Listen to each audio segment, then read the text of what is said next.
여러분 안녕하십니까? 오승명리의 외산입니다. 기해년 새해가 밝았습니다. 황금 복돼지가 왔다고 떠들썩합니다만 소문처럼만 된다면 얼마나 좋겠습니까? 그런데 국내외 현실은 그렇지 못할 것 같습니다. 더욱이 서민의 삶은 녹록지 못할 한 해가 될 것 같아서 마음이 무겁습니다만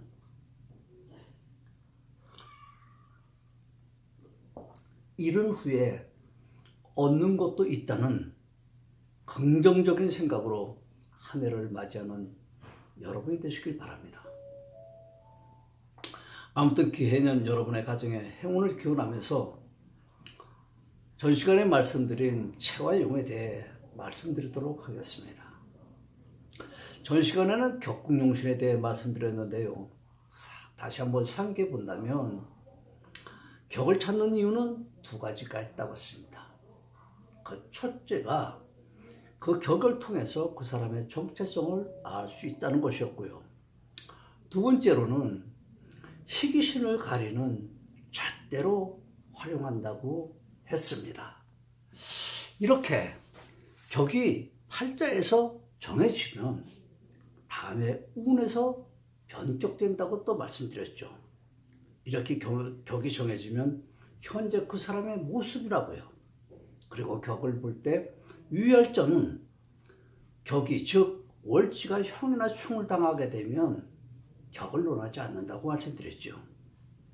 월지가 형충의 영향으로 인해서 격이 성격되기도 하고 파격되기도 한다고요. 이런 현상을 성중육팽이 폐중유성이 이런 용어를 씁니다만 즉 이것은 격국의 변화를 말하는 것입니다. 우리 인간의 삶은 수천만 가지의 형태라면 격국 또한 수천만 가지가 되는 것입니다. 우리 인간이 살아가면서 뚜렷하게 나타나는 현상이 있다는 것은 왕기를 띠는 때라고 말씀드렸죠. 길이든 흉이든 뚜렷이 나타나는 현상 말입니다. 사길신이든 또는 사흉신이 왕기를 띠는 운세일 때 뚜렷하게 나타나는 것입니다. 올해도 그냥 내년에도 그냥 평범한 삶을 살아간다고 하는 것은 보통의 평범한 격이 작용하기 때문인 것입니다. 아무튼 이렇게 격이 정해지면 한 사람의 주변 환경, 즉 육친관계를 격에 대비해서 모든 것을 알 수 있게 되는 것입니다. 내 자식이 잘 될 것인지 또는 내 자식의 덕을 볼 수 있을런지 이런 문제 너는 할 것 없이 다 궁금하게 생각하는 사항이죠. 그런데 내 자식이 잘 되는 것과 내가 내 자식에게 덕을 보는 것은 별개의 문제인 것입니다. 자식의 진로, 즉 자식이 잘 되고 못 되는 것은 우리 연월일시 자식궁이 있죠? 그 자식궁에다가 집어넣고 보는 것이고요.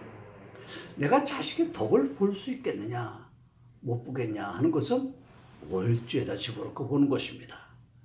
자, 그러면 한번 잠깐 볼까요?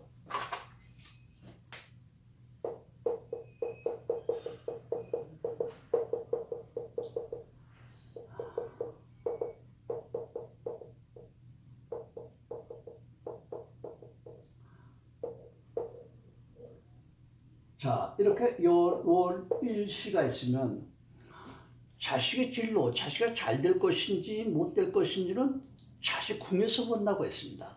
그럼 자식궁이 어디입니까? 미가 자식궁이 되겠죠.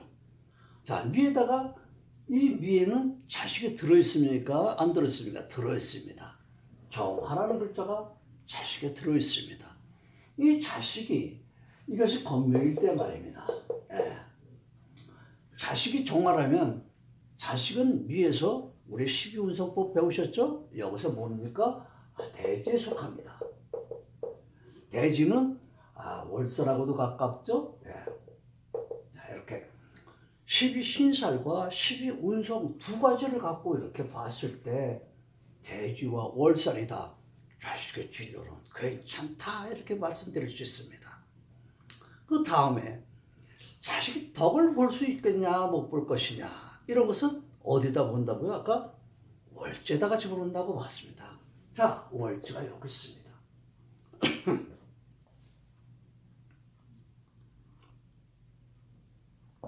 이 월지에서 병화 자식이 떠 있습니다.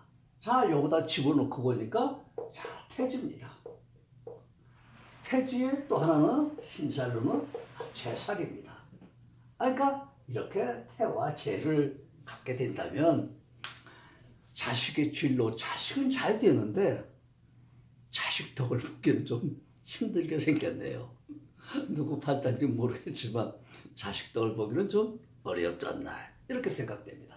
자, 그래서 자식의 진로 문제는 궁에서, 자식의 덕의 문제는 월지에서 온다고 말씀드립니다.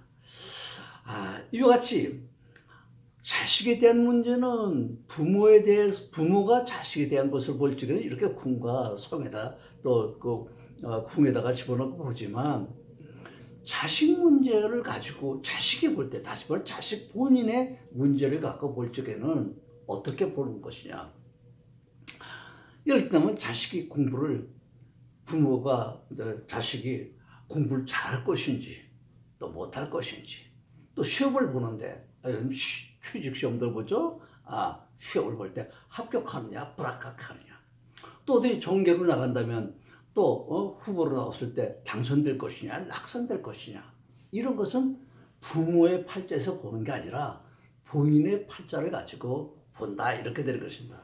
이때 유의할 점은 딱 한 가지가 있습니다만 무엇이냐, 생년월일이 정확해야 된다는 것입니다. 요즘은 그런 경우가 그렇게 많지 않습니다만 옛날에는 주민등록 따로 생년월일이 따릅니다. 다시 말하면 주민등록에 기록되는 생년월일과 실질적으로 내가 이 세상에 태어난 생년월일이 다르다는 것입니다. 이렇게 되면은 팔자가 틀려지게 되는 것이죠. 그러니까 주민등록이라고 하는 번호는 빼버리고 내가 이 세상에 실질적으로 태어난 시간이 언제냐, 그걸 가지고 사주를 보는 것입니다. 자, 그렇게 팔자를 가지고 이제 보게 되는데, 요즘 흔히 보는 시 중에 이렇게 떠돌아다니는 유명 정치인들의 사주 팔자를 보게 되면 전체가 다 정확성이 떨어집니다. 어쩌다가 연월 일시가 맞는다면 시까지 정확하게 맞는 팔자가 없습니다. 전부 다 박근혜 팔자가 어쩌니, 누구의 팔자가 어쩌니 하면서 갖고 논하지만 사실은 정확한 팔자, 연월시, 일시를 알지 못하고 떠돌아다니는 팔자입니다. 이렇게 정체불명의 믿을 수 없는 팔자를 가지고 사주를 본다면 오히려 맞는다는 게 이상하지 않겠습니까? 자, 이제 본론 들어가서 이제 체와 용에 대한 말씀을 좀 드리고자 합니다. 체와 용이란 무엇이냐? 즉, 체와 용이라는 건 힘을 얘기하는 것입니다. 자, 어떤 부부가 있다고 칩시다. 이 부부가 남자가 체냐 여자가 체냐, 이렇게 얘기했을 때 그 기준을 아까 힘으로 한다고 쓴다. 체용의 대표적인 게 뭐냐? 힘을 가지고 체와 용을 논한다고 했습니다. 그럼 힘이라는 게 알통이 나오고 가다가 나오고 건강한 육체미를 갖고 얘기하는 것이 아닙니다. 뭘 가지고 얘기해? 경제적인, 누가 경제권을 가지고 있냐 이것입니다. 또 부부가 있다면 남편이 경제권을 가지고 있냐, 부인이 경제권을 가지고 있냐에 따라서 체와 용을 분리하는 것입니다. 그럼 이 체용을 우리 팔자에 한번 접목시켜 볼까요? 자, 우리 팔자에다 집어넣는다면 우리 옛날에 고법에서는 이 연지가 체였습니다만 요즘 신법에 들어와서는 일간이 체가 되지 않습니까? 일간이 그 체입니다. 일간이 체일 때 월지가 용입니다. 월지가 용인데 용이 된다는 것은 다시 말하면 격이 된다고 했습니다. 격이 또 체가 되는 것입니다. 자, 이렇게 체가 바뀌었습니다. 이렇게 변격이 됐죠. 그 다음에 요때 이게 월지가 최고 격국이라면 그 다음에 용은 뭡니까? 여기 이제 대운이 있죠? 대운의 것이 대운치가 용이 되는 것입니다. 이렇게 또 변하게 돼요. 또 하나 더 변하게 되면 이렇게 대운까지를 채로 본다면 그 다음에 세운 여기가 용이 되는 것입니다. 그러나 격국을 논할 적에는 이 대운까지 팔자와 대운까지에서만 격국을 논하는 거지 세운을 격국에다 접목시키는 법은 없습니다. 그러면 이 세운에서부터 또 월운이 있죠? 또 일운이 있죠? 또 시운이 있습니다. 이렇게 세를 지나서 월, 일, 시, 이 체에서 용으로, 용에서 체, 용에서 용, 용에서 체로 이렇게 많이 분화될 수 있는데 이것은 한마디로 얘기하면 어떤 것을 얘기하는 것일까요? 다시 말하면 내 주변의 주위 환경을 얘기하는 것입니다. 이렇게 환경이 무한대로 뻗어나가는 것을 용이라고 얘기할 수 있습니다. 자, 다시 한번 정리해서 말씀드린다면 체와 용은 힘의 논리다. 힘이 있으면 체다. 힘이 없으면 용이다. 이렇게 체와 용에 대한 힘의 논리를 말씀드렸고요. 두 번째, 격이라고 하는 것은 팔자와 대운까지에서만 논하는 것이다. 세운을 넘어가서는 격을 논하지 않는다. 이렇게 말씀드리도록 하겠습니다. 오늘은 체용에 대해서 간단히 말씀드렸고요. 다음 시간에는 공에 대해서, 공이란 무엇이냐, 다 공망을 말씀하는 건데요. 공망에 대해서 말씀드리도록 하겠습니다. 여러분 시청해 주셔서 감사합니다. 안녕히 계십시오.